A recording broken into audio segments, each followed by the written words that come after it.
الحمدللہ وحدہ لا شریک لہ والصلاۃ والسلام علی من لا نبی بعدہ۔ دوسرا پارہ، اس میں سب سے پہلے تحویل قبلہ کو بیان کیا ہے۔ حضور اکرم صلی اللہ علیہ وسلم مکہ مکرمہ سے مدینہ منورہ تشریف لائے ہیں، تو تقریباً 16 ماہ تک آپ نماز بیت المقدس کی طرف منہ کر کے ادا فرماتے رہے۔ حکم آ گیا کہ قبلہ تبدیل ہو گیا ہے، تو حضور اکرم صلی اللہ علیہ وسلم نے پھر بیت المقدس کی بجائے کعبہ کی طرف منہ کر کے نماز ادا فرمانی شروع کر دی۔ تو تحویل قبلہ کا معنی ہے قبلے کا تبدیل کر دینا۔ اس کی حکمتیں ہیں، کچھ ہمارے علم میں آتی ہیں، کچھ علم میں نہیں آتی۔ اللہ تعالیٰ کچھ بیان فرما دیتے ہیں، کچھ نہیں بیان فرماتے، تو ہم تو حکمتوں کے پابند نہیں ہیں۔ جو بیان فرما دیا اس کے پابند ہیں، باقی حکمت سمجھ آئے نہ آئے ہم نے اس پہ عمل کرنا ہے۔ تو حضور اکرم صلی اللہ علیہ وسلم کا جو قبلہ تبدیل ہوا، پارہ نمبر 2 کے شروع میں اس کا ذکر کیا گیا ہے۔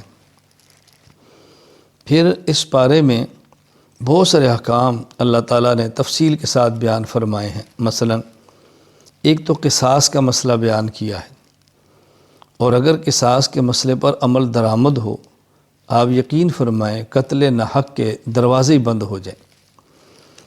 نمبر 2، وصیت کا مسئلہ بیان کیا ہے۔ اگر وصیت پر عمل کر لیا جائے اور وصیت کو سمجھ لیا جائے تو بہت بڑا ایک خاندان کا مسئلہ حل ہو جاتا ہے۔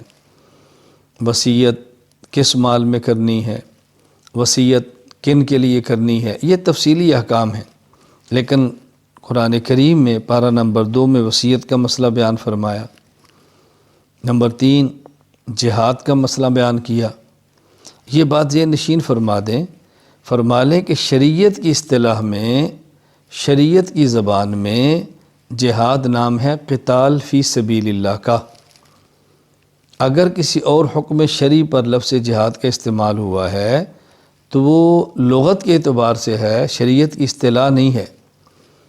اللہ تعالیٰ نے مجاہدین کو دیگر تمام اعمال کرنے والوں پر فضیلت عطا فرمائی ہے۔ جہاد شریعت کا بہت اہم مسئلہ ہے، تو جہاد القتال کو بیان فرمایا۔ نمبر 4، مرتدین کی سزا کو بیان فرمایا کہ جو شخص مومن ہے پھر وہ ایمان کو چھوڑ دیتا ہے اور کافر ہو جاتا ہے، مرتد جس کی سزا قتل ہے، تو مرتد کی سزا کو بیان فرمایا۔ یہ بات ذہن نشین فرما لیں کہ مرتد کو سزا دینا یہ ہر آدمی کے اختیار میں نہیں ہے کہ جس کا جی سے اٹھ کے مرتد کو گولی مار دے یا قتل کر دے۔ فی الحال میں اس کے تفصیلی احکام بیان نہیں کر رہا، خلاصہ بیان کر رہا ہوں کہ مرتدین کی سزا کا ذکر فرمایا۔ نمبر 5، عورت کے ساتھ حالت حیض میں ہم بستری کرنا ناجائز اور حرام ہے، اس کو بیان فرمایا۔ یہاں یہ بات ذہن نشین فرما لیں کہ عورت کو ہر ماہ جو ماہواری کا خون آتا ہے اس کو حیض کا خون کہتے ہیں، اور بچے کی ولادت کے بعد جو خون آتا ہے اس کو نفاس کا خون کہتے ہیں۔ قرآن کریم میں حالت حیض میں بیوی کے ساتھ ہم بستر ہونے کو منع فرمایا، اور قرآن کریم میں حالت نفاس میں عورت کے ساتھ ہم بستر ہونے کو منع فرمانا اس کا ذکر نہیں ہے، لیکن وہ بھی اسی طرح حرام اور ناجائز ہے۔ اس کا ذکر احادیث میں الگ، اور اس کا ذکر قرآن کریم میں اس حکم پر قیاس کریں تو سمجھ آ جاتا ہے۔ اس لیے کہ قرآن کریم نے حالت حیض میں عورت کے ساتھ ہم بستری کرنے کو منع فرمایا، اور بنیادی وجہ بیان فرمائی ہوا اذن، یہ گندگی کے دن ہیں، نجاست کے دن ہیں، تو اس سے بچنا چاہیے۔ تو یہی اذن یعنی غلاظت اور نجاست جس طرح حالت حیض میں ہے اسی طرح حالت نفاس کے اندر بھی ہے، تو وہاں بھی بچنا ضروری ہے۔ تو حیض کی حالت میں عورت سے ہم بستری کرنا جائز نہیں ہے، اس سے منع فرمایا۔ میں یہ درمیان میں ایک مسئلہ عرض کر رہا ہوں، اس کو بھی ذہن نشین فرما لیں کہ عورت نکاح کے بعد خامد کے لیے حلال ہے، لیکن جس طرح حیض اور نفاس کی حالت میں حامد اپنی بیوی سے ہم بستری نہیں کر سکتا، اسی طرح خامد اپنی بیوی سے پچھلی جانب سے صحبت کرنا چاہے تو نہیں کر سکتا۔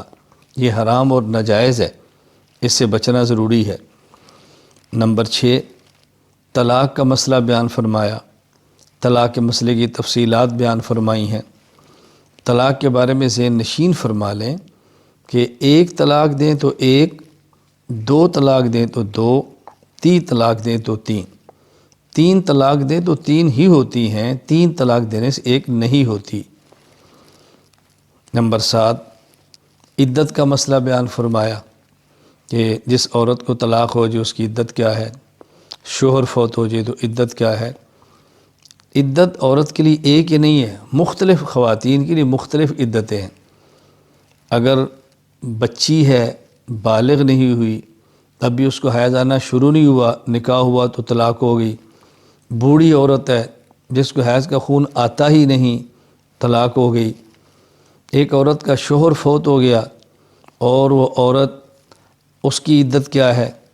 ایک عورت کو طلاق دے دی اور وہ امید کے ساتھ نہیں تو اس کی عدت کیا ہے، امید کے ساتھ ہے تو اس کی عدت کیا ہے۔ اس لیے کبھی مسئلہ پیش آ جائے تو علماء کرام سے پوچھ لیں کہ اس حالت میں عدت کیا ہوتی ہے۔ نمبر 8، پھر رضاعت کا مسئلہ بیان فرمایا۔ دودھ پینے کا مسئلہ کہ جو کسی عورت کا دودھ پی لے رضائی بیٹا بن جاتا ہے، وہ رضائی ماں بن جاتی ہے۔ لڑکی پی لے رضائی بیٹی بن جاتی ہے، تو جس نے دودھ پلایا اس کا شوہر اس کا رضائی باپ بن جاتا ہے۔ یہ بھی ذہن نشین فرما لیں کہ نسب کے ساتھ رشتے حرام ہوتے ہیں تو رضاعت کی وجہ سے بھی رشتے حرام ہوتے ہیں، لیکن اس کی تفصیل معلوم کر لیں جب بھی ضرورت پیش آئے۔ اس پارے کے آخر میں اللہ تعالیٰ نے حق کے نمائندے طالوت اور باطل کے نمائندے جالوت، ان کا واقعہ بیان کیا۔ جالوت کے پاس طاقت بھی ہے، کثرت بھی ہے، فوج بھی ہے۔ حضرت طالوت کے پاس طاقت بھی کم ہے، فوج کم ہے، باوجود اس کے اللہ تعالیٰ نے کو فتح عطا فرمائی۔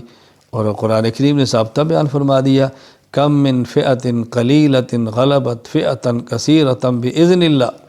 کتنی جماعتیں ہیں طاقت میں چھوٹی ہوتی ہیں، گنتی میں کم ہوتی ہیں، لیکن اللہ کی مدد ان کے ساتھ ہو تو اللہ ان کو غالب فرما دیتے ہیں۔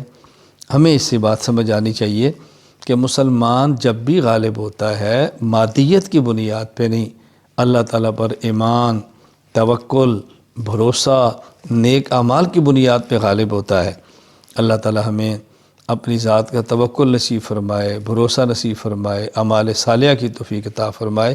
وآخر دعوانا ان الحمد للہ رب العالمین۔